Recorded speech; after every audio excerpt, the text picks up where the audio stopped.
अस्सलाम वालेकुम दोस्तों आज आपके लिए जोकी की DDL 8700N सीरीज़ की auto cutter auto reverse body display वाली सिलाई मशीन लेके आपका भाई आपकी खिदमत में हाजिर हुआ है। जिस भी प्यारे भाई को चाहिए वो हमारे व्हाट्सअप नंबर आपको स्क्रीन पर शो हो रहा है। डिलीवरी ऑल ओवर पाकिस्तान हो जाएगी।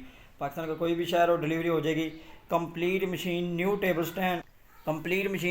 स्टैंड न्यू एसेसरी के साथ आपको मिलेगी 46,000 की। डिलीवरी ऑल ओवर पाकिस्तान हो जाएगी। पाकिस्तान का कोई भी शहर हो डिलीवरी हो जाएगी।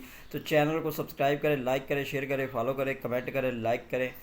तो ऑटो कटर ऑटो रिवर्स का फंक्शन है, बाहर की चली हुई है, ओरिजिनल कलर के अंदर, original motor, original box, solar, UPS और बिजली पर भी चलेगी और हर तरह का कपड़ा सिलाई करती है। तो जल्दी से रब्ता करें।